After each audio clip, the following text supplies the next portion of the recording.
Buenas a todos y bienvenidos una semana más a Que Viva el Cine. En la reseña de esta semana vamos a analizar El último emperador, de Bernardo Bertolucci. El niño tenía 3 años cuando se sentó por primera vez en el trono del dragón, como emperador de China, y 7 cuando abdicó. Apenas había alcanzado lo que en Occidente se considera la edad de la razón, y ya los acontecimientos que escapaban a su control habían marcado su vida para siempre. El último emperador, de Bernardo Bertolucci, cuenta la historia de este niño, llamado Pu Yi, en una epopeya que utiliza la vida de un hombre como espejo que refleja el paso de China desde el feudalismo hasta su estado actual. Es una epopeya extraña porque trata de un personaje totalmente pasivo. Estamos acostumbrados a las epopeyas sobre héroes que actúan en sociedad, como por ejemplo Lawrence de Arabia o Gandhi. Pero Puyi nació en un mundo que no le permitía ningún tipo de iniciativa. El chiste irónico era que era el emperador de la nada, ya que no había ningún poder que acompañara su título. Y a lo largo de la película se le ve como un peón y una víctima, actuado, explotado por los propósitos de otros, valorado por lo que no era y por lo que era. La película revela su impotencia casi a la vez. Las escenas de su infancia en Ciudad Prohibida se intercalan con escenas de su vida posterior, cuando los comunistas chinos tomaron el poder y fue detenido y recluido en un campo de reeducación, donde un funcionario del partido pasó una década hablándole de su transición personal de emperador a jardinero, que fue la última y quizás la más feliz ocupación de Puyi.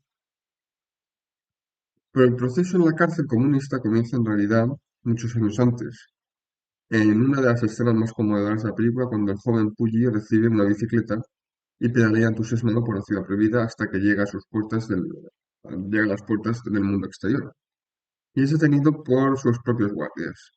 Es un emperador que no puede hacer lo que cualquier otro niño de China podría hacer, que es salir de su propia casa.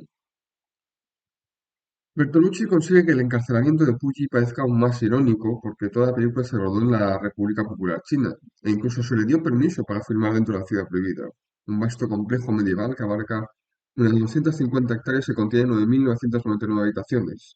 Solo el cielo, según los chinos, tenía 10.000 habitaciones. Probablemente sea imperdonablemente burgués admirar una película por sus localizaciones, pero en el caso del último emperador, la narración no puede separarse de la impresionante presencia de la ciudad prohibida ni del asombroso uso que hace Bertolucci de las localizaciones, el vestuario auténtico y los miles de extras para crear la realidad cotidiana de este extraño niño. Hay una escena al principio de la película en la que Puyi, sentado en el trono del dragón, atendido por sus cuidadores y sirvientes, se muestra inquieto, como suelen hacer los niños pequeños, por cierto. Salta impaciente de su asiento y corre hacia la puerta de la sala del trono, donde al principio una enorme cortina ondulante, de color amarillo, de color reservado solo para el emperador, obstruye la vista. Luego la cortina se abre y vemos un espectáculo increíble. Miles de secuaces del emperador, todos ellos eunucos, vestidos a la usanza, alineados con precisión geométrica hasta donde alcanza la vista, todos ellos inclinándose ante el niño.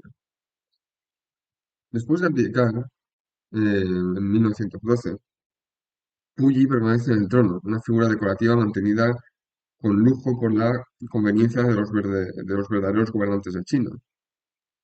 Un tutor escocés llamado Reginald Johnston, interpretado por Peter O'Toole, viene a instruirle en los caminos de Europa.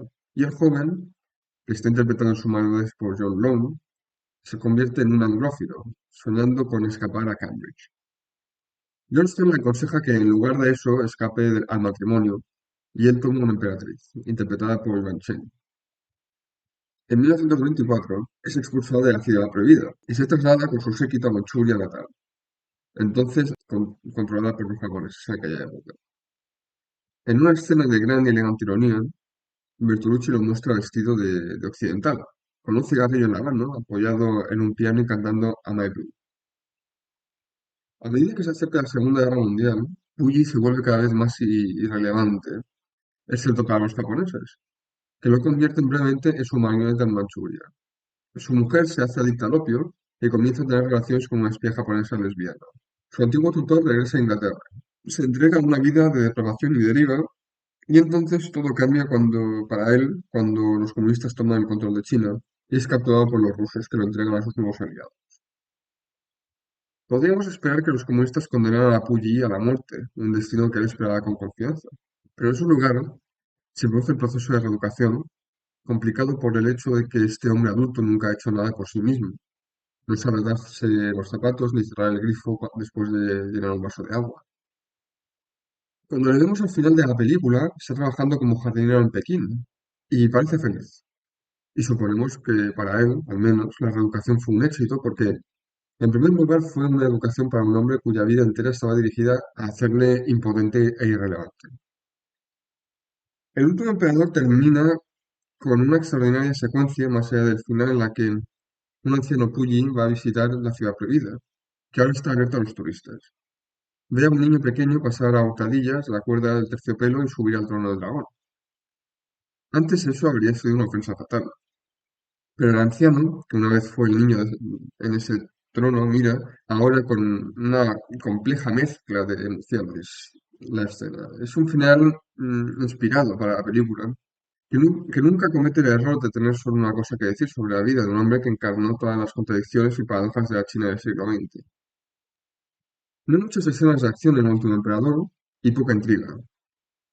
Incluso la espía japonesa no es sutil, abro comillas. Soy una espía y no me importa que lo sepas, le dice a la emperatriz en su primer encuentro. Como en Gandhi de Richard Attenborough, durante el último emperador se producen grandes cambios históricos, pero a diferencia de Gandhi, el emperador no tiene ninguna influencia sobre ellos.